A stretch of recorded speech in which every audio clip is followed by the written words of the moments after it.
People are fed up about what's going on, or better yet, what lack of is going on about immigration reform. This issue isn't going to go away. They could sweep it under the rug during the election years of 2008. They want to put the immigration stance to the back burner. But we're not going to let that happen. This issue isn't going to go away. Justice, no peace! Justice, no peace! Justice, no peace!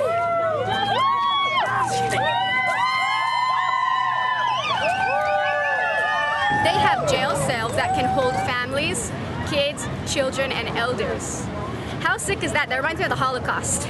Okay, and we need to just get these issues on the front. A lot of people don't know that is going on, so why don't we know that is going on? Prison cells for kids that are less than 5, kids that are just happen to be crossing through the desert. Well, they're not being sent right back away to their country. They're being sent into a detention center for up to 9 months, 15 months. This is sick. This is like would make George Orwell roll in his grave. The state of militarization. Not even on the border, but in our cities, as we see it too.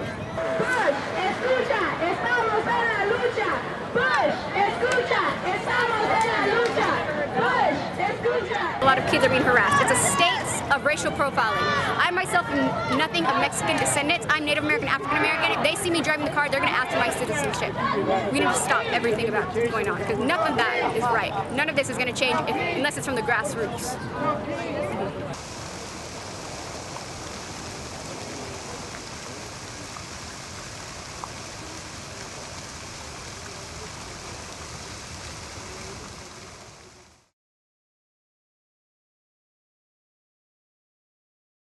There's a negotiator, police with not wearing the riot gear. He's wearing like a hat with a little badge on it, and then the rest are all riot gear.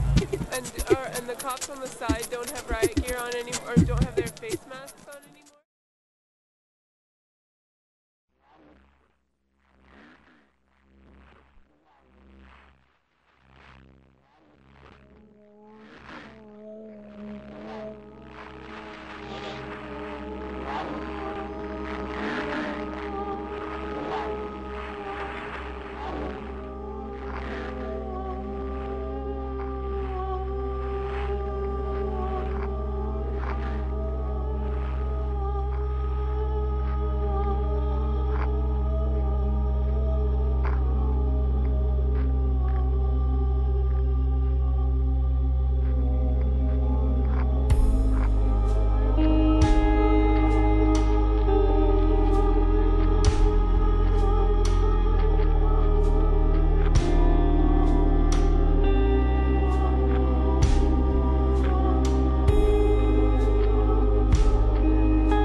the news to give us an objective and fair side of the story and to represent both sides. However, the news can still end up biased based on framing, based on the folks that they talk to, get their information from, how they frame the issue, who they say the villains are, who they say the good guys are, how big they say an issue is, or how small they say it is. So the question is now what to say. In AWAM, we are volunteer run and we empower young women with media skills. We are a group of women and girls who have maybe 3 cameras, 2 computers, 2 microphones, and we're trying to fight this media giant. As a woman of color, I feel that we aren't allowed to express ourselves. We are constantly put down when we desire to lead and make changes. The situation with our mentor, sir, makes me furious because her motives were positive. Being labeled a terrorist by the New York Post is an ignorant statement. AWAM is not an organization of terrorism. We, young women, work on different issues in the community and learn about the arts. I feel disrespected and discriminated against when called a terrorist because that's a false statement.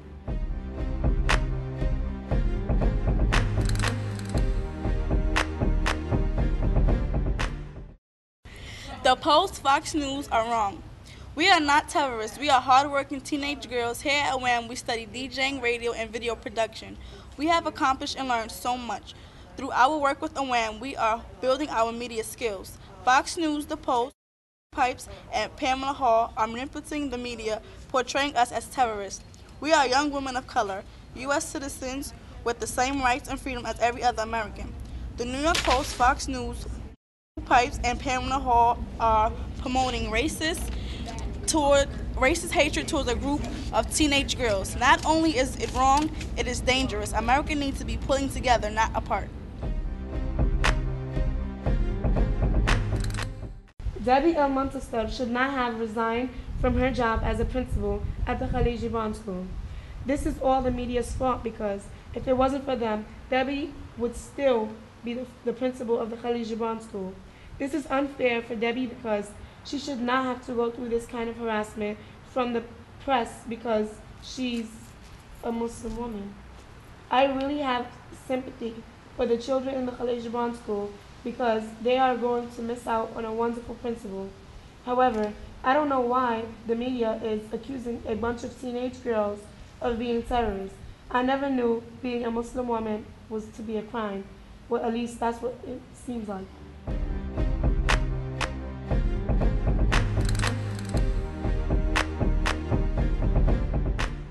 What has happened in the New York Post and Fox News is insanity. Accusing us of being terrorists? What? We are not terrorists. We're only teenage girls in the summer media program.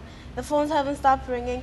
The people have not stopped coming into our program asking for interviews or taking pictures. The effect on us is bad. We are interrupted so much we can't get our work done.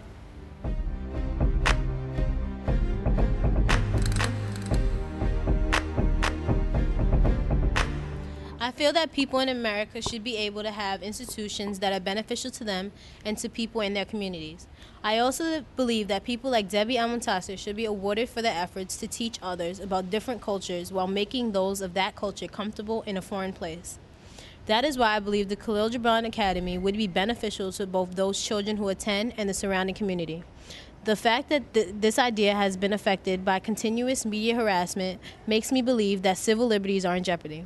The job of the media is to inform the public about the truth on situations, but presently it is being used to spread propaganda and fear to the public in order to control them. As a woman of color, this makes me more aware of the work that still must be done in order to truly have justice.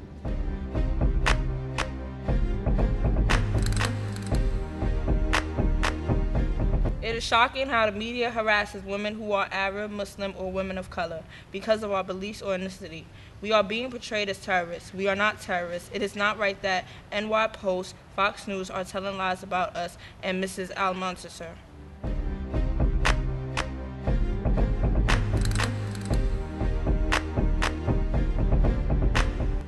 I'm a teenager and I'm really shocked about what's happening. New York Post, Fox News, Michael Pipes, and Pamela Hall are portraying us as criminals. We are only a group of teenage girls who are exploring life. I come to OM to learn about the media. I never expected the media would attack me with such violent language. We are here learning about radio and video production and DJing. We are not doing anything wrong. We are only Americans and would never hurt our country. Don't we have the right to learn? Don't we have the right to live freely? Why attack us?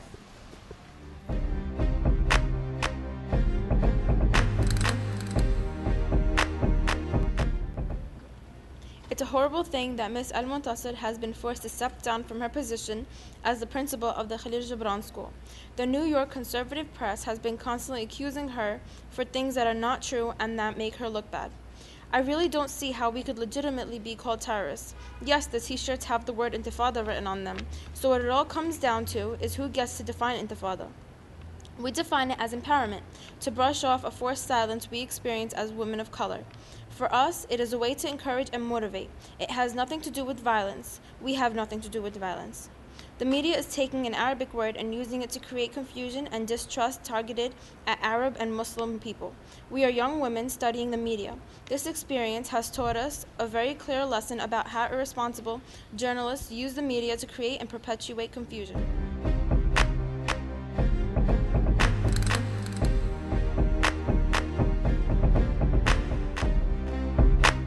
In today's New York Post, August 11, 2007, they wrote, "Members of Asian Women Active in Arts and Media, the group that created the t-shirts, declined to comment when the Post visited its headquarters on 3rd Avenue in Brooklyn. At the time of the visit, more than a dozen young women were watching an Al-Muntasir lecture on a DVD. First of all, the organization Asian Women Active in Arts and Media does not exist. It is Arab Women Active in Arts and Media. Even then, the organization consists of all women of color. Second of all, when the Post visited AWAM's worksite, I was among the 10 women who are being accused of watching the Al-Muntasir lecture. And I can assure you that we were not watching that, and all we were doing before they rudely interrupted us were working on our media pieces. Now that you know that they're lying about such an insignificant detail, take a second to think about what else the Post has misleaded you into believing."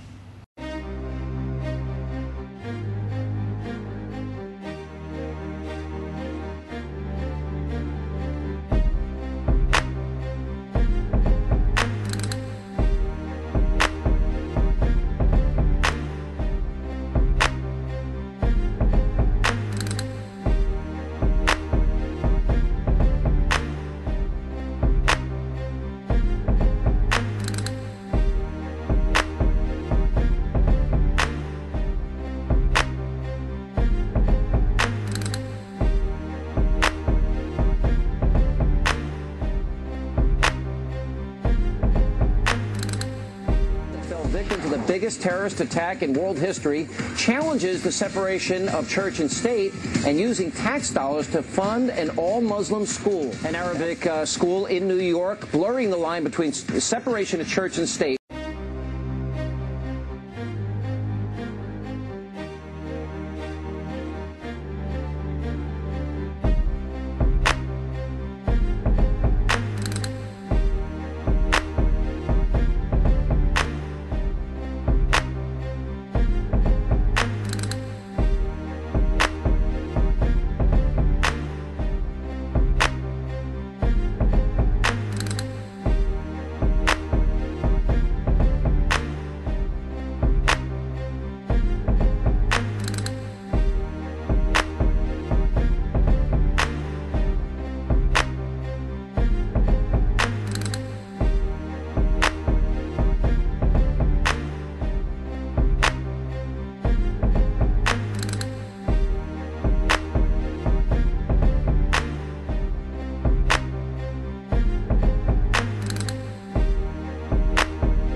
In our village, there is the Israeli government built the wall inside the West Bank area. And one of the villages who affected from this wall is our village. That this wall has cut our village to two parts, and 60% from our land will be in the other side. And this 60% is the resource of life of the village, because all the agricultural land and the olive trees that they are a source of life for the people in our village will be in the other side. And this land will be taken and they will give it to the settlers, the Israelis, Jewish settlers, to expand their settlement and to increase their building in our land. So when I hear about that they are building the wall here, so the thing that connect to my head, that America, which is the leader of that they consider themselves that they are the leader of the international community and the world, the free world, that they back to the old centuries instead of to have an open world, which is all the people and all the communities live together with each other. Now we start to see that the moda or the fashion of walls is back to the life. What I see here that there's a connection that they want to be like that they can by military orders they can take the land of the civilian. But because here they are civilian, they are not under occupation, so it's, because it's different law between the military and the civilian. But if they are doing that here, this is a sign that it's like a military occupation here. The economic situation of the Palestinians is very bad. Very bad by the occupation, by the wall. By building the walls, make the situation of the Palestinian, the economic situation is more and more. It's increased the poor, the poverty of the Palestinian. And here the people are coming also to pass to the United States to improve or to improve their economic situation. So there is connect that in one case this wall come to protect these people from coming to work and to live in the United States, and that wall is coming to kill any opportunity for the Palestinian to live. For what? I don't know for what with these walls. So the people can buy, and who decide to come to pass to America, he will pass. He will find a way to pass. He will not wait until this wall will not protect him. In all of the cases, it's against the freedom to the people here, and it's. I think that also it has a special case here also to the people here in America, as Carter say, it's apartheid, not peace, not any normal life.